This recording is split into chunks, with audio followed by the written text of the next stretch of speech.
اور یہ ان لوگوں کا بھی جواب ہے جو یہ کہتے ہیں کہ امام حسین کو نہیں نکلنا چاہیے تھا۔ حاکم وقت کے خلاف نکلنا یہ بغاوت ہوتا ہے، اور امام حسین جو نکلے ہیں یہ امام حسین کی معاذ اللہ بغاوت تھی۔ عبداللہ بن حنظلہ کہتے ہیں اللہ کی قسم ہم یزید کے خلاف جب نکلے، جب ہمیں یہ خوف ہو گیا تھا کہ اب اس کی حرکتوں کی وجہ سے آسمان سے پتھر برسنے لگ جائیں گے۔ اس نے اس قدر طوفان بدتمیزی برپا کر دی تھی، بھائی کا بہن کے ساتھ، بیٹے کا ماں کے ساتھ نکاح جائز کروا دیا تھا، اس نے مرد اور مرد کے معاملات کو بھی جائز کروا دیا تھا، شراب خوری زنا کے معاملات عروج پر تھے۔ علماء نے یہ لکھا کہ اس کی حکومت بھیڑیے سے بھی زیادہ خطرناک تھی۔ اس کا فتنہ اتنا سخت تھا، جناب ابو ہریرہ رضی اللہ تعالی عنہ دعا مانگا کرتے تھے، مولا 60 ہجری سے پہلے موت دے دے، کیونکہ یہ 60 ہجری میں خلیفہ بنا، اللہ 60 ہجری کے فتنے سے بچانا، اور وہی ہوا۔ 59 ہجری میں جناب ابو ہریرہ دنیا سے رخصت ہو گئے۔ مسجد نبوی میں گھوڑے اس نے بنوائے، خانہ کعبہ پر حملہ یزید نے کروایا، خانہ کعبہ کا غلاف جلا، اور تقریباً 1 ہفتے تک خانہ کعبہ بغیر غلاف کے رہا۔ جناب ابراہیم علیہ السلام نے جو مینڈا ذبح کیا تھا اس کے سینگ خانہ کعبہ کی چھت میں تھے۔ اس کے لوگوں نے جب سنگساری کی اور پتھر برسائے تو پتھروں کے آپس میں ٹکرانے سے خانہ کعبہ کے غلاف کو آگ لگی۔ پورے 3 دن تک مسجد نبوی کو تالا لگا رہا، نمازیں نہیں ہوئی۔ مدینہ المنورہ اپنے سپاہیوں کے لیے حلال کروا دیا، 1000 عورتیں حاملہ ہوئی ہیں، باقرہ لڑکیوں کی عزتوں کو لوٹا گیا۔ اور پھر لوگ اس کی تائید میں کھڑے ہو جائیں کہ جناب یہ تو امیر المؤمنین تھے، یہ تو رحمت اللہ تعالی علیہ تھے، یہ تو رضی اللہ تعالی عنہ تھے۔ جن ہاتھوں نے اسے امیر المؤمنین لکھا ان ہاتھوں کو فالش پڑے، اور جو اسے امیر المؤمنین رحمت اللہ تعالی علیہ رضی اللہ تعالی عنہ کہہ رہے ہیں ان زبانوں کو فالش پڑ جائے۔ تو یہ جناب عبداللہ بن حنظلہ فرماتے ہیں کہ عروج ہم نے اس کے اوپر اس وقت کیا جب ہمیں خوف ہو گیا تھا کہ اس کی حرکتوں کی وجہ سے آسمان سے پتھر نہ برسنے لگ جائیں۔ تو جانے جانا کہ نے کیا ارشاد فرمایا کہ جو بندہ کسی ظالم کے ساتھ چلا لیکویہو، اس لیے کہ وہ اس کو تقویت دے، کوئی کسی ظالم کا ساتھ دینے کے لیے چل رہا ہے کہ وہ ظالم میرے کندھا لگنے سے، میری ٹیک دینے سے وہ مضبوط ہو جائے، وَهُوَ يَعْلَمُ أَنَّهُ ظَالِمٌ، اور وہ ظالم کو تقویت پہنچانے والا بندہ جانتا ہے کہ میں جس کا سہارا بن رہا ہوں، میں جس کا بازو بن رہا ہوں، میں جس کی پشت پناہی کر رہا ہوں وہ ظالم ہے۔ تو حضور جانے جانا ارشاد فرما رہے ہیں کہ ظالم کی پشت پناہی کرنے والا، ظالم کو طاقت دینے والا، فقد خرج من الاسلام، وہ اسلام سے نکل گیا۔ بتائیں یہ بڑے گھرانے کے چشم و چراغ تھے، اس ظالم اور انتہائی لئیم اور لئیم شخص کے خلاف حضور کے چشم و چراغ کا روکنا مناسب تھا؟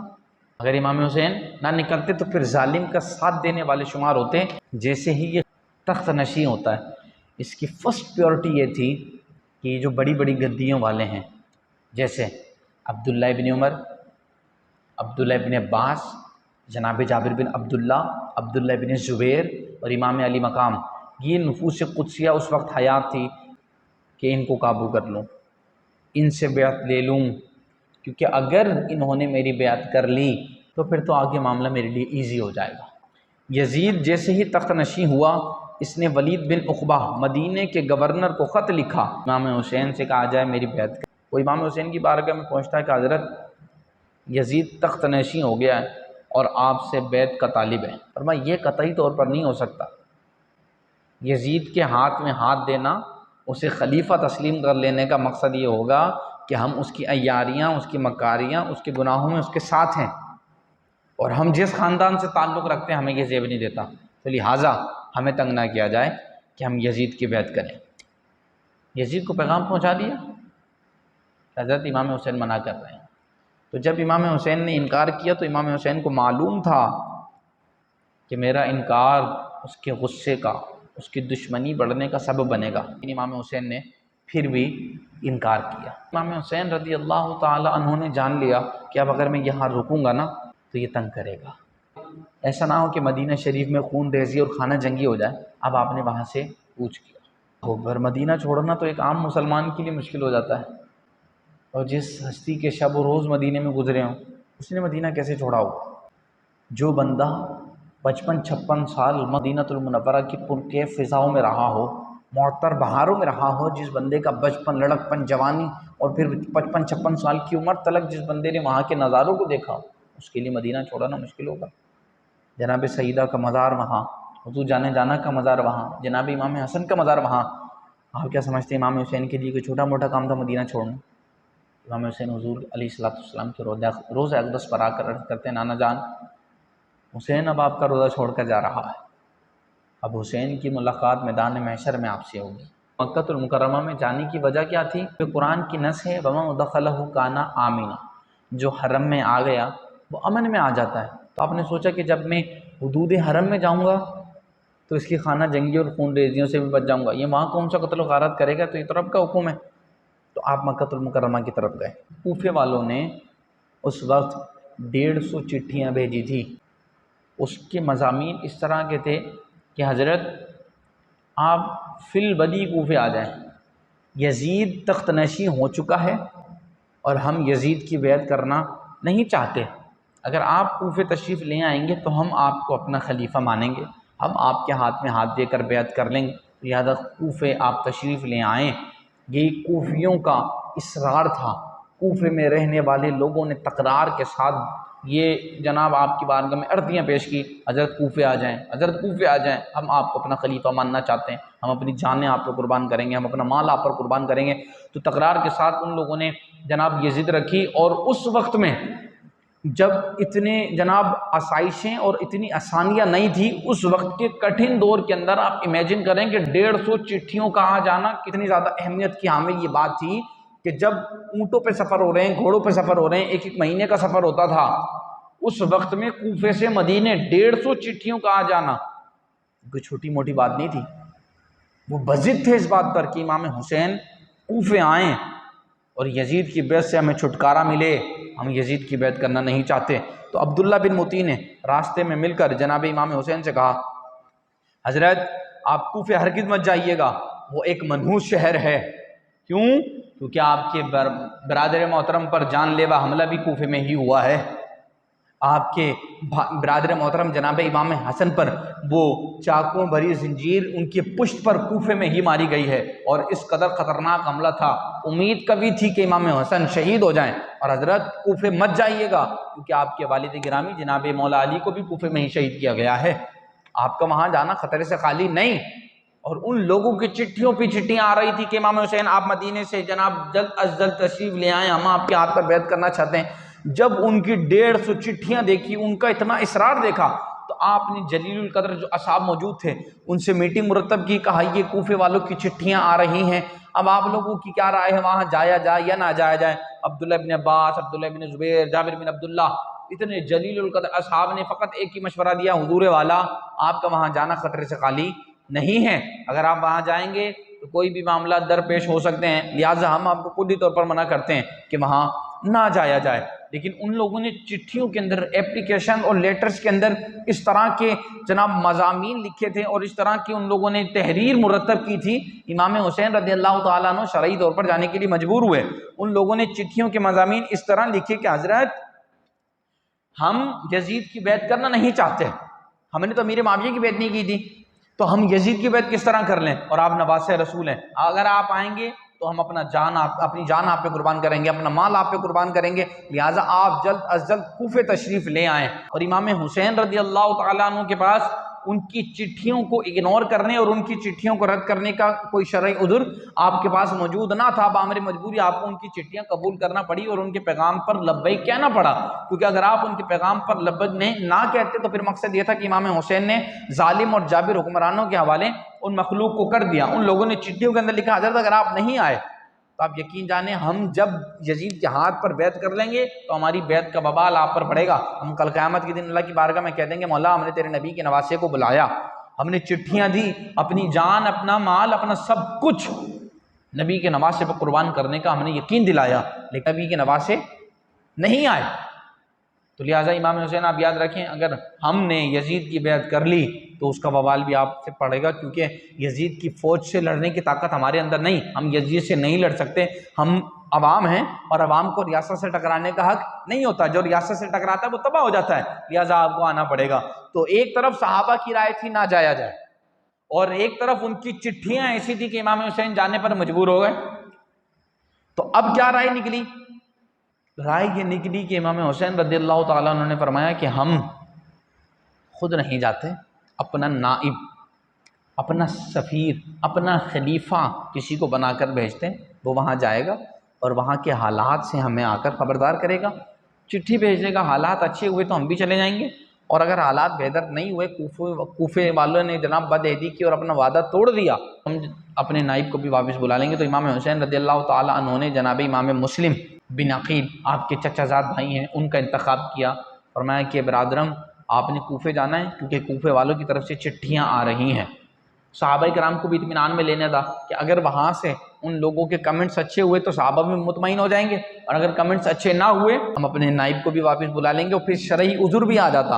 امام علی مقام کے پاس ایک ریزن ہوتا ہے کہ مولا میں نے اپنا نائب بنا کر بھیجا تھا لیکن کوفے والوں نے وفا نہیں کی، اپنے وعدے اور عہد کو پورا نہیں کیا، تو یہ بھی ایک ریزن تھا۔ تو امام حسین نے اپنے برادرم جناب مسلم بن عقیل کو اپنا نائب بنا کر بھیجا، اور ساتھ میں چٹھی لکھی، اے کوفے والوں، میں اپنا نائب اپنے برادرم جناب مسلم بن عقیل کو بنا کر بھیج رہا ہوں، لہٰذا یہ وہاں آئیں گے تو وہاں کے حالات سے مجھے خبردار کریں گے، اگر تم لوگوں نے ان کے ساتھ معاملات کو اچھا رکھا تو ان کے خط آنے پر میں بھی چلا آؤں گا، ورنہ ان کو بھی واپس بلا لیا جائے گا۔ تو مسلم بن عقیل اپنے دو بیٹوں کے ساتھ، محمد اور ابراہیم، ان دونوں کے ساتھ کوفے جاتے ہیں، اور کوفے پہنچے، مختار بن عبیدہ ثقفی کے گھر پر اترتے ہیں، اور جب لوگوں کو پتا چلا کہ کوفے جناب امام مسلم آئے ہیں اور امام حسین کے نائب بن کر آئے ہیں، تو لوگوں نے جلدی جلدی آ کر اسے بیعت کرنا شروع کر دی، اور جو لوگ آ رہے ہیں تقریباً 40,000 بندوں نے آپ کی بیعت کی۔ اور پھر کوئی چپلیں اٹھا رہا ہے، کوئی ہاتھ چوم رہا ہے، کوئی پاؤں چوم رہا ہے، کوئی دوپہر کا کھانا کھلا رہا ہے، کوئی شام کا کھانا کھلا رہا ہے، کوئی سر دباتا ہے تو کوئی ہاتھ دباتا ہے۔ اتنی خدمتیں، امام مسلم تو بڑے حیران ہوئے، کہا یہ میرے آنے پر اتنا کچھ کر رہے ہیں، تو جب امام حسین آئیں گے تو پھر ان کی عقیدت اور محبت کا عالم کیا ہوگا، ان سے کس قدر یہ پیش آئیں گے محبت کے ساتھ۔ تو مسلم بن عقیل نے فی البدی چٹھی لکھ دی، حضرت آپ تو جلدی تشریف لے آئیں، یہ تو بے پناہ محبت کرنے والے ہیں، ان کی عقیدت اور ان کا ادب اور ان کا احترام، ان کی محبت وہ قابل دید ہے۔ امام مسلم نے چٹھی لکھی اور یہاں کے حالات بدلنا شروع ہوتے ہیں۔ کوفے کے اندر ایک گورنر تھے جناب نعمان بن بشیر، صحابی رسول تھے۔ اب کوفے میں یزید کے چاہنے والے بھی تھے، کوفے میں یزید کے چاہنے والوں نے جب دیکھا کہ جناب امام حسین کے نام پر بیعتیں ہو رہی ہیں اور امام حسین کے نام کا چرچا ہو رہا ہے، امام حسین کے چاہنے والوں کی تعداد بڑھ رہی ہے، انہوں نے کوفے سے یزید کے نام پر خط لکھا، یزید تو خواب غفلت میں ہے، تجھے کیا خبر تیرے ساتھ کیا ہونے والا ہے، یہاں پر امام حسین کے نائب مسلم بن عقیل ان کے چچا زاد بھائی نائب بن کر آئے ہیں اور تیرے خلاف بیعتیں لی جا رہی ہیں، 40,000 بندہ تیرے خلاف کھڑا ہو چکا ہے، 40,000 بندوں نے امام حسین کے نام پر امام مسلم کے ہاتھ پر بیعت کر لی ہے، اور جو کوفے کا گورنر نعمان بن بشیر ہے، صحابی رسول تھے، اسی لیے امام حسین کے خلاف کوئی کام نہیں کیا، وہ خاموش تھے۔ کہا جو کوفے کا گورنر نعمان بن بشیر ہے اس نے امام مسلم کے خلاف کوئی کارروائی نہیں کی، اور جلد از جلد اگر اس معاملات کے حوالے سے تو نے کوئی کارروائی نہیں کی تو یاد رکھ ایک ایسا لشکر یہاں سے اٹھے گا جو تیری سلطنت کو، تیری طاقت کو تینکے کی طرح بہا کر لے جائے گا۔ جانے جانا نے ارشاد فرمایا ہے کہ دنیا کی محبت اگر کسی بندے کے دل میں آ جائے تو دو بھوکے بھیڑیے بکریوں کے ریوڑ میں گھس کر اتنا نقصان نہیں کرتے جتنا دنیا کی محبت بندے کے ایمان کو نقصان کر دیتی ہے۔ اور یزید کی تباہی کا، یزید کی ہلاکت اور بدبختی کا سبب یہ بنا، اس کے دل میں دنیا کی محبت آ گئی تھی، وہ سلطنت کا خواہاں تھا، اسے اقتدار چاہیے تھا، اسے کرسی چاہیے تھی۔ اس نے بصرہ کا گورنر تھا ابن زیاد، اسے خط لکھا، کہا آج کے بعد تو بصرے کا بھی گورنر ہے اور میں تجھے کوفے کا بھی گورنر بنا رہا ہوں۔ نعمان بن بشیر صحابی رسول کوفے کے گورنر تھے، ان کو معزول کیا، ان کا عہدہ سلب کر لیا، اور ابن زیاد کو کوفے اور بصرے دونوں کا گورنر بنایا، اور ابن زیاد کو خط لکھا کہ آج کے بعد تو کوفے کا بھی گورنر ہے، تو بصرے کا بھی گورنر ہے، اور جلد از جلد کوفہ جا اور کوفے جا کر دیکھ وہاں جو میرے خلاف سازشیں قائم ہو رہی ہیں ان سازشوں کو توڑ، تجھے جو کرنا پڑتا ہے کر، لیکن وہاں جتنے میرے مخالف کھڑے ہو گئے ہیں ان سارے مخالفوں کو دبا دے۔ اب یہ بصرہ سے چلتا ہے اور کوفے آتا ہے۔ مغرب کے بعد عشاء سے کچھ پہلے یہ کوفے میں انٹر ہوتا ہے، اپنا روٹ بدل کر آتا ہے۔ یہ بصرہ والے روٹ سے نہیں آیا، یہ حجاز والے مکہ المکرمہ سے کوفے کو جو راستہ آتا ہے یہ اس راستے سے آیا، اور مکہ المکرمہ کے لوگوں کی جو کٹنگ تھی وہ کٹنگ اپنا کر آیا۔ آج مکہ المکرمہ میں لوگوں کی کٹنگ کیا ہے؟ رومال اور ٹوپی، وہ سارے اسی کے پیروکار ہیں۔ ٹوپی پر رومال ڈال کر اور ایسے منہ چھپا کر آیا۔ مغرب کے بعد کا وقت تھا، اندھیرا ہو چکا تھا۔ اگر یہ دن کے اجالے میں آتا تو امام حسین کی محبت لوگوں کے دلوں میں اس قدر بھری ہوئی تھی کہ اس کو پاش پاش کر دیا جاتا۔ یہ چالاکی سے آیا، راستہ بدل کر آیا، اور رات کے اندھیرے میں آیا، منہ چھپا کر آیا۔ لوگوں نے سمجھا کہ امام حسین آ گئے، کیونکہ امام حسین کا انتظار ہو رہا تھا۔ لوگوں نے سمجھا امام حسین آ گئے ہیں۔ لوگوں نے یا سیدی کے نعرے بلند کیے، مرحبا یا ابن رسول اللہ، مرحبا یا ابن رسول اللہ، اے رسول اللہ کے بیٹے مرحبا، اے رسول اللہ کے بیٹے مرحبا۔ اب جب اس نے دیکھا کہ یہاں تو جناب بڑی محبت کے معاملات چل رہے ہیں، دل میں کڑ رہا تھا، رات کی تاریکی میں یہ گھس تو گیا، گورنر ہاؤس میں چھپا۔ صبح ہوتے ہی کوفے کے بڑے بڑے گورنروں کو اس نے گرفتار کروا لیا۔ پورے کوفے میں خبر پھیل گئی کہ کوفے کے بڑے بڑے گورنروں کو ابن زیاد نے گرفتار کر لیا ہے۔ مسلم بن عقیل انہیں خبر ملی، ابن زیاد آ گیا اور اس نے بڑے بڑے رؤساء اور حکمرانوں کو گرفتار کر لیا۔ امام حسین کے نائب جناب امام مسلم نے آرڈر دیا اپنے 40,000 بندوں کو کہ جاؤ اور گورنر ہاؤس کو گھیر لو۔ آپ کا آرڈر ملتے ہی گورنر ہاؤس کو ان 40,000 بندوں نے گھیر لیا، اور جب ابن زیاد کو پتہ لگا کہ گورنر ہاؤس کو گھیر لیا گیا ہے، اب چاہیے تو یہ ابن زیاد حملہ کرتا، لیکن وہ حملہ کرنے کی کنڈیشن میں نہیں تھا۔ اس کے پاس ٹوٹل 50 بندے تھے۔ اگر امام مسلم آرڈر دے دیتے حملہ کر دو تو پورے کا پورا گورنر ہاؤس اس کی اینٹ سے اینٹ بچ جاتی، یزید کا تخت و تاج اسی وقت الٹ جاتا۔ لیکن جناب امام مسلم نے صبر، تحمل، امن پسندی اور سکون کا مظاہرہ کیا۔ آپ خانہ جنگی نہیں چاہتے تھے، اس وقت بھی آپ نے اپنے محبین کو دارالخلافہ پر، حکومتی گھر پر، گورنر ہاؤس پر حملہ کرنے کی اجازت نہیں دی۔ آپ نے فرمایا امن پسندی صحیح ہے، اور جو معاملات گفتگو کے ساتھ نمٹ جائیں وہ بڑے بہتر رہتے ہیں۔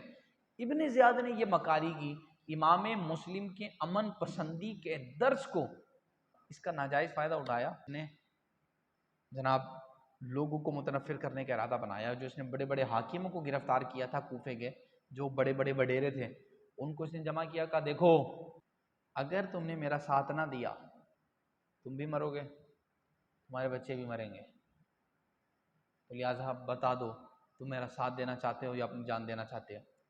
جان کس کو پیاری نہیں ہے؟ آپ بتائیں کیا کرنا ہے؟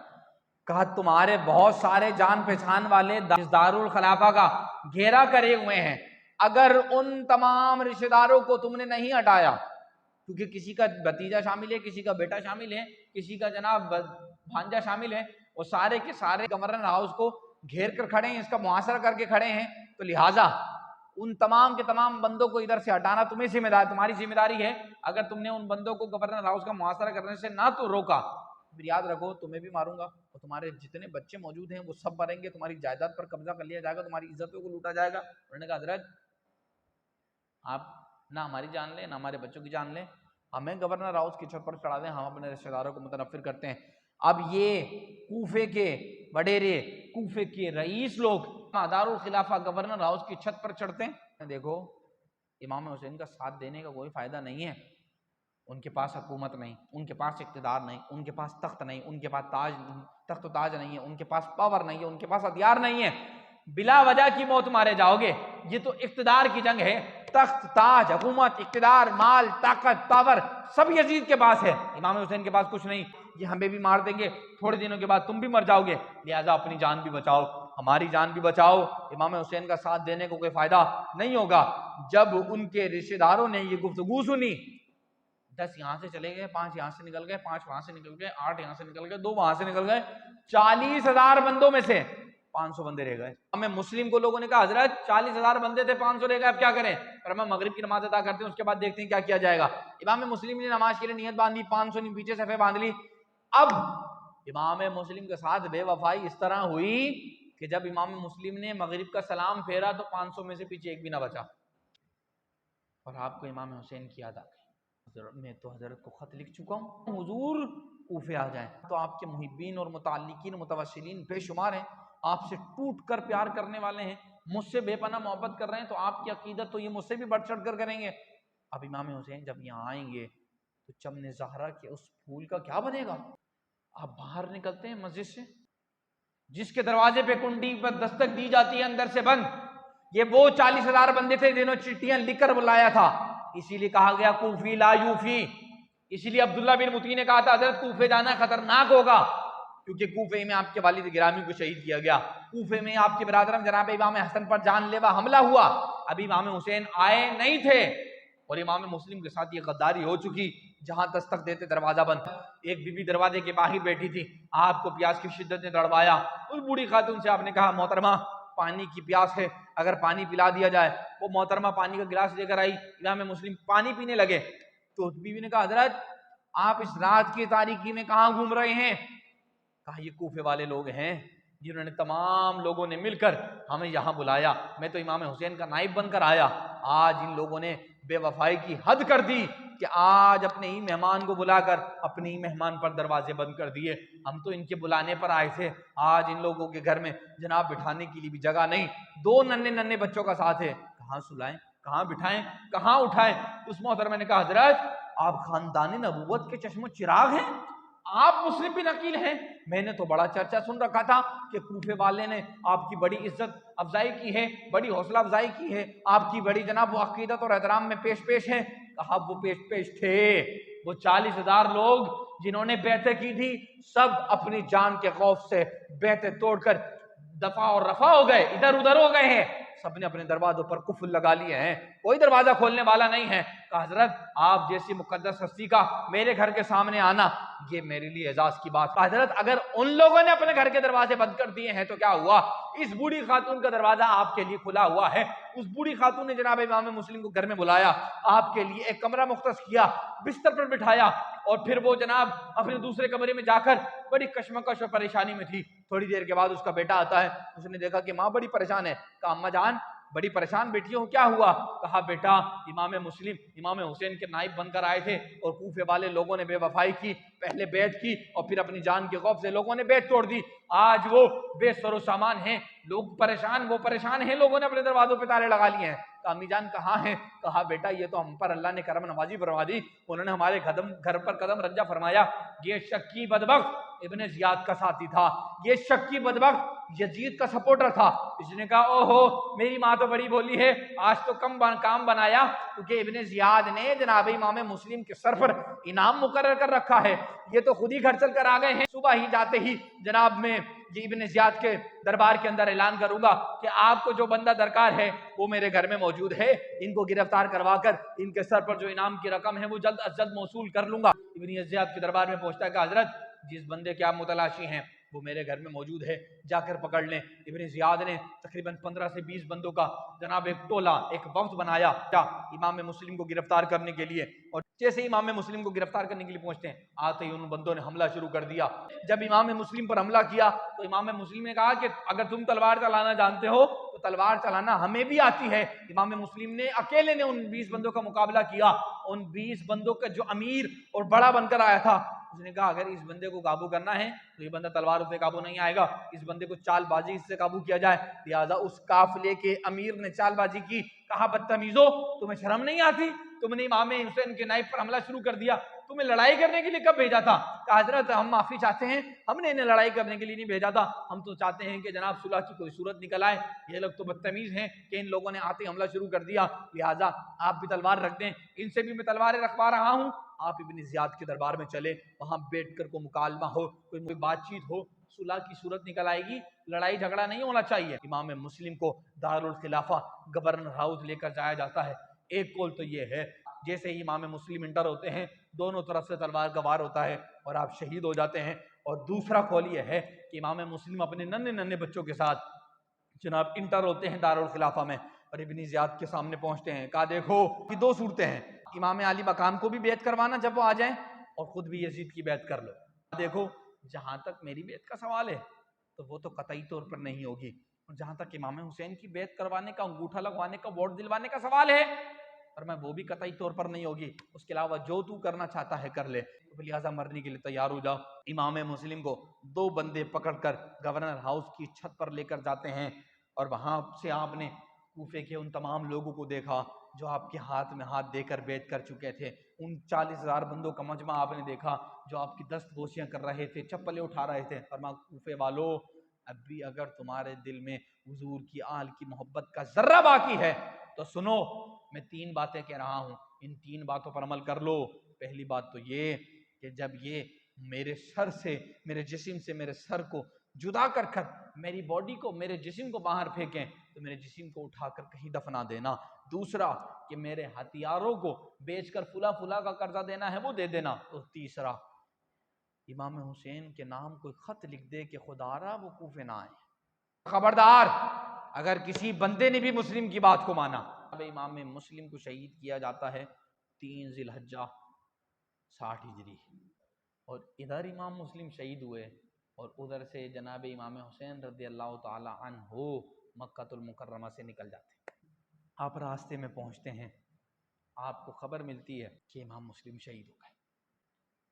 آپ کو جب راستے میں خبر ملی، کہا یہ کیسے ممکن ہے؟ ابھی تو مجھے چٹھی ملی تھی کہ کوفے والے بیعت کر رہے ہیں، کوفے والے اظہار محبت کر رہے ہیں، اور ان کی محبت کی انتہا نہیں، ان کی محبت بڑی قابل دید ہے۔ اتنا بڑا انقلاب کیسے آ گیا؟ ایک عجیب ہجان برپا ہو گیا۔ کچھ کہہ رہے ہیں آگے بڑھتے ہیں، کچھ کہتے ہیں پیچھے چلتے ہیں۔ تو امام حسین رضی اللہ تعالیٰ عنہ اس نتیجے پر پہنچے تو پیچھے جانے کی کوئی راہ نہیں، آگے ہی چلیں گے تاکہ کنڈیشن تو معلوم کریں آگے جا کے کیا بنا۔ امام حسین رضی اللہ تعالیٰ عنہ راستے میں حر نامی بندہ ملتا ہے، اور جیسے یہ امام حسین سے ملتا ہے تو کہتا ہے حضرت آپ گرفتار کرنے آیا۔ امام حسین رضی اللہ تعالیٰ عنہ نے ارشاد فرمایا مجھے گرفتار کرنے کا کیا ریزن ہے؟ کہ حضرت وہ مجھے نہیں پتا، لیکن مجھے گورنر کوفہ ابن زیاد کی طرف سے آرڈر ہے آپ کو گرفتار کیا جائے۔ آپ نے فرمایا کہ دیکھو یہ رہی چٹھیاں، کوفے والوں نے تو ہمیں خط لکھ کر، میسج کر کر، لیٹرز بھیج کر، اپلیکیشن بھیج کر بلایا ہے، اور ہمیں تو خبر کچھ اور ہی مل رہی کہ ہمیں گرفتار کیا جائے گا۔ اور کہنے لگا حضور والا ان چٹھیوں کا مجھے نہیں پتا، لیکن یہ یاد رکھیں کہ میں حکم کا پابند ہوں، اگر میں آپ کو ایسے جانے دوں گا نا تو میں پھنس جاؤں گا، لیکن ایسے سب کے سامنے جانے نہیں دے سکتا۔ اگر میں نے اس طرح سب کے سامنے جانے دیا تو یاد رکھیں میرے ساتھ 1000 بندہ ہے، اور یہ سارے کا سارا گورنر کوفہ ابن زیاد کا حمایتی ہے۔ اگر میں آپ کو بھیجوں گا تو ایسا ممکن نہیں کہ ان 1000 بندوں کو شک نہ ہو، تو ان کو تو شک ہو جائے گا۔ تو لہٰذا ایک طریقہ ہے کہ رات ہونے دیں، رات کی تاریکی میں نکل جائیے گا، بعد میں جا کر میں کہہ دوں گا کہ جناب ہم رات کو سو گئے تھے اور وہ رات کی تاریکی میں ہی کہیں نکل گئے، ہمیں نہیں پتا کہاں گئے، تو لہٰذا رات ہوتے ہی نکل جائیے گا۔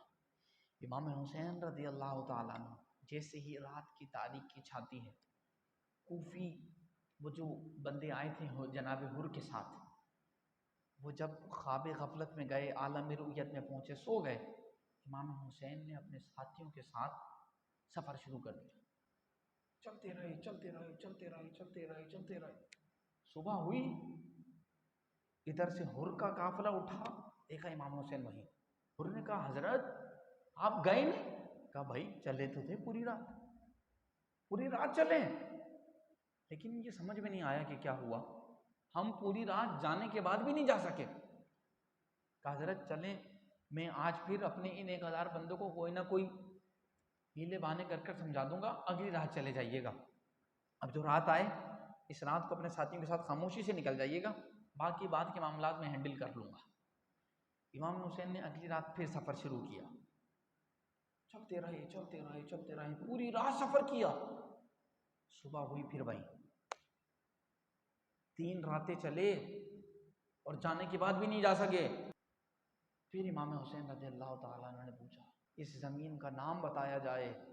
کہا حضرت اس زمین کو کہتے ہیں کربلا۔ اور جب امام حسین نے نام کربلا سنا تو آپ نے فرمایا یہ 3 راتیں چلنے کے باوجود بھی یہاں سے نہ جانا، سچ فرمایا تھا میرے نانا جان نے، حسین کربلا میں شہید ہوگا۔ یہ تو ہماری قتل گاہ، یہ ہماری شہادت گاہ ہے، حسین یہاں سے نہیں جا سکتا، ہم نے تو یہاں شہید ہونا ہے، یہاں تو آل رسول کے خون کی ندیاں بہائی جائیں گی۔ پھر آپ نے اپنے خدام کو آرڈر دے دیا، فرمایا خیمے لگا لو۔